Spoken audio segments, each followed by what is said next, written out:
ঘনিয়ে আসছে মুসলিম উম্মাহর সবচেয়ে বড় ধর্মীয় উৎসব পবিত্র ঈদ উল ফিতর। নারীর টানে প্রিয়জনদের সঙ্গে ঈদের আনন্দ ভাগাভাগি করতে বাড়ি যেতে প্রস্তুত লাখো মানুষ। কিন্তু এবারের ঈদ উল ফিতর উপলক্ষে সরকার নির্ধারিত ছুটি কতদিন, এ নিয়ে বিস্তারিত জানাচ্ছেন শিহাব ইসলাম।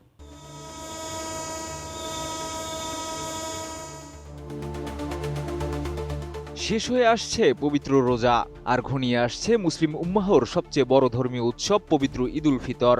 প্রিয়জনদের সঙ্গে ঈদের আনন্দ ভাগাভাগি করতে রাজধানী ছাড়ার প্রস্তুতি নিচ্ছেন লাখো মানুষ। এর মধ্যেই ঈদ উপলক্ষে সরকারি ছুটি বাড়ানোর সিদ্ধান্ত নিয়েছে সরকার। পবিত্র ঈদ উল ফিতর উপলক্ষে পূর্বঘোষিত ছুটির সঙ্গে আরও একদিন ছুটি যোগ করার সিদ্ধান্ত নিয়েছে সরকার। নতুন সিদ্ধান্ত অনুযায়ী 18 মার্চও সরকারি ছুটি থাকবে। বৃহস্পতিবার সচিবালয়ে প্রধানমন্ত্রী তারেক রহমানের সভাপতিত্বে অনুষ্ঠিত মন্ত্রিসভার বৈঠকে এ সংক্রান্ত প্রস্তাব উত্থাপন করা হলে তা অনুমোদন দেওয়া হয়।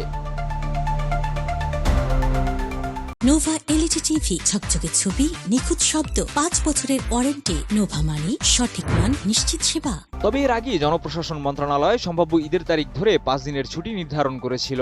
চাঁদ দেখা সাপেক্ষে আগামী 21 মার্চ পবিত্র ঈদ উল ফিতর উদযাপিত হতে পারে এমন সম্ভাবনা ধরে 19 থেকে 23 মার্চ পর্যন্ত ছুটি নির্ধারণ করা হয়েছিল।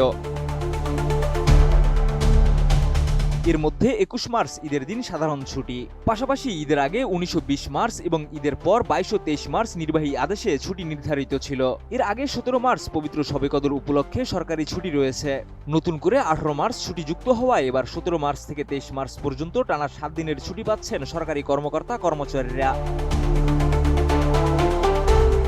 সরকারের এই সিদ্ধান্তে রাজধানী ঢাকা থেকে দেশের বিভিন্ন প্রান্তে যাতায়াতকারী মানুষ কিছুটা আগেভাগেই বাড়ির পথে রওনা হওয়ার সুযোগ পাবেন বলে মনে করা হচ্ছে।